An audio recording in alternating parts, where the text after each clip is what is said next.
Tuguhaye ikaze kuri YouTube channel. Hirya no hino nta wundi uri kuvugwa uretse uyu mukobwa mwiza cyane w'icyuzungerezi wakoze amahano bikaba byasigaye mu mitwe y'abeshi. Ese koko nimba ukunda amakuru yo mu myidagaduro ntabwo waba utazi inkuru iri gucicikana hirya no hino ku mbuga nkoranyambaga zigiye zitandukanye, yaba YouTube, TikTok, Instagram, Facebook ndetse n'izindi zose nta bindi biri kuvuga uretse uyu mukobwa wakoze amahano. Uyu mwanya rero uno mukobwa Emeline wakoze amahano rero akirongoza icupa, uyu Jackie rwose aramufetse cyane amubwira ngo ntabwo ubuzi ibyo urimo. Gusa ku rundi ruhande uyu Emeline nawe yaje kuri Miyayi Empire akora ikiganiro asubiza uyu mukobwa Jackie. Wakibaza ikiganiro yakoze kimeze gute, yavuze ibintu bijyanye n'iki ku buryo nabwo ku rundi ruhande bisa nkaho uyu Emeline nabwo yongeye agaseba bwa kabiri. Uyu mukobwa Emeline rero bivugwa yuko ubwo yari ari kwirongoza icupa yabikoze wenyine ari kumwe n'abantu, gusa ntabwo azi neza umuntu yamufotoye. Ngira ngo abakunze gukoresha imbuga nkoranyambaga zitandukanye mwagiye mubona amavideo, nimba kuko nawe ushaka iyo video siga comment yawe usige na namba ukoresha kuri WhatsApp, iyo video turaza kuyibahereza Emeline arimo akora ayo mahano, kubera yuko ni video yagiye hanze rwose abantu benshi ngira bamaze kuyibona. Uyu mwana w'umukobwa rwose wamamaye hano ngaha mu gihugu cy'u Rwanda cyane cyane mu gukora mu ndirimbo ari kwirongoza icupa. Nta batabonye iyi video rero, abayibonye rwose benshi bafetse uyu mukobwa ndetse n'uyu Jackie rwose yamugaye cyane, usibye yuko uyu Emeline yaje kuri Miyayi Empire bisa nkaho aje kwisobanura ariko n'ubundi byabaye iby'ubusa rwose, yongeye arahasebera bitewe n'amahano yakoze. Wakibaza rero byifashe gute? Nimba ari ubwa mbere ugeze kuri YouTube channel ngwaye ikaze mu kiganiro, nawe koko nimba utashyigikira amafuti cyangwa ibingibi warabonye ino video, nawe tubwire ibintu uyu mukobwa yakoze ubundi akwiye ikihe gihano, kubera yuko kiriya ni ikosa rwose ryagahaniwe buri umwe wese waba warikoze. Uyu mwana w'umukobwa Emeline rero ni umukobwa ufite izina rihambaye hano ngaha mu gihugu cy'u Rwanda, umukobwa ukunze kugaragara mu mashusho y'indirimbo arimo abyina cyane yuko nta kandi kazi yikorera, akazi ubundi akunze gukora nako ngako ko kugaragara mu mashusho y'indirimbo. Uyu mukobwa rero Jackie rwose yamufitse cyane, Jackie avuga ngo Emeline wadusebeje abakobwa muri rusange, koko ugende imbere ya kamera wirongoze icupa hari n'abantu koko nurangiza ufate video uyishyire hanze, gusa ugaruke ku rundi ruhande wijijisha cyangwa se bavuga ngo umuntu wafashe video ntabwo muzi bagufoteye utabizi. Wadusebeje abakobwa muri rusange rwose ukwiye gusaba imbabazi. Ibingibi ni byo Jackie yavuze rwose abwira Emeline yuko agomba gusaba imbabazi kubera yuko yasebeje igitsina gore cyose muri rusange. Ibyo yakoze ni amahano kandi koko ni ibintu bigaragara kandi bigaragarira buri umwe. Uyu mukobwa yakosheje cyane rwose.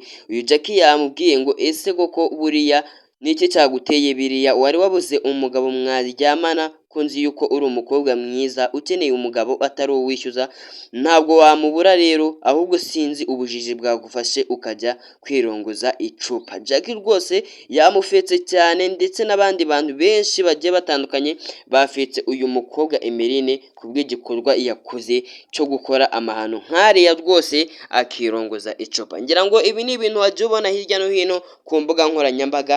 Uyu mukobwa Emeline nawe ndetse gukiwe ku rwe ruhande yisobanuye rwose, hanyuma navuga yuko atazi uburyo ari amashusho yaba yaragiye hanze. Ni ibintu mwagiye mubona muri benshi.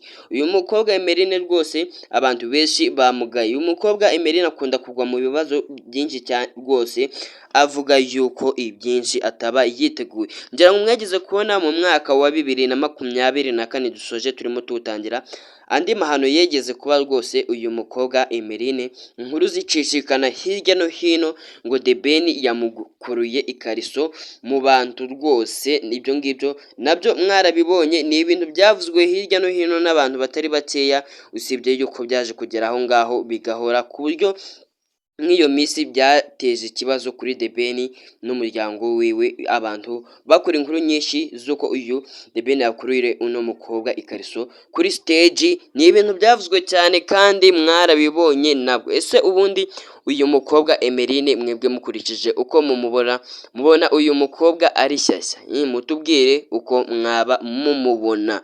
Uyu mukobwa ubundi akunze kugaragara mu bikorwa rwose bidahesha igitsina gore ishema cyangwa se abagore bose muri rusange, akunze kugaragara mu bintu by'amafuti rwose asebya abagore. Jackie rwose yavuze ngo yego nje baravuga ngo ndi indaya, ariko ubwo uburaya bwanjye ndabwemera rwose, ariko nubwo ndiyo ntabwo nagera ku rwego rwo gukora amafuti nkariya kugeza aho njyewe nza nkirongoza icupa. Biri yavuze ko ari ikosa uyu mukobwa Emeline yakoze, ikosa ahubwo ryagahaniwe n'ubuyobozi, kandi ikosa yakoze nawe ubwiwe yavuze yuko azaryicuza, kubera yuko kuriya ni ugushyira ubuzima bwawe mu kangaratete. Ibi ni ibintu rero mwagiye mubona hirya no hino ku mbuga nkoranyambaga rwose, mubona amavideo menshi cyane atandukanye abantu bapositinze reka by'uyu mukobwa wacu Emeline rwose ari mu ntuza yiyambitse ubusa rwose, arimo akoresha icupa akazi, arikoresha umubiri wiwe yawe n'Imana. Ni icupa rwose ry'inzoga yari arimo akoresha. Abantu benshi bakunze kugenda babigarukaho hirya no hino ku mbuga nkoranyambaga.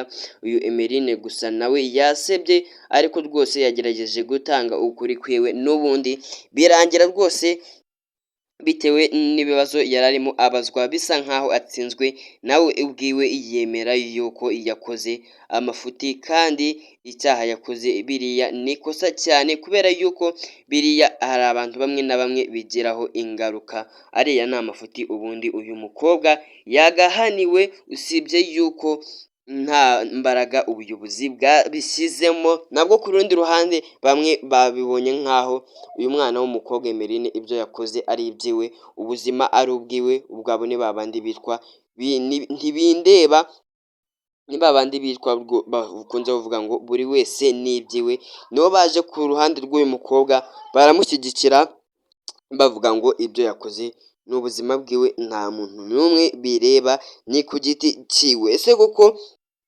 wowe ku giti cyawe uri kureba iyi video, uramutse uri umuyobozi w'umuntu yakoze ikosa, wamuhanisha igihano ushaka? Ubona uyu mwana w'umukobwa Emeline wamuhanisha ikihe gihano? Ndetse nawe ku giti cyawe wavuga yuko ari ubuzima bwiwe, cyangwa ubona ibi ngibi yakoze ari amafuti hari igihano wabona akwiye? Reka nkubwire rero, ukomeze ugire ibihe byiza. Nimba ari ubwa mbere wari ugeze kuri YouTube channel, kakwisabira gukanda subscribe kugira ngo uzajye ubasha kubonera amakuru agezweho ku gihe hirya no hino ku mbuga nkoranyambaga zigiye zitandukanye. Ciao, ndacyari Ntakirutimana Obedi, twabanye mw'iki kiganiro. Ukomeze ugire ibihe byiza n'umwaka mushya muhire wa 2025, uzajye wirinda ibisitaza, kubera yuko ibiri ku isi ni byinshi, ejo cyangwa ejo bundi nawe wakigwamo. Iyi si yacu irugarije, ibyo twibwira ngo ni vision nibyo biri kudushora mu mwijima.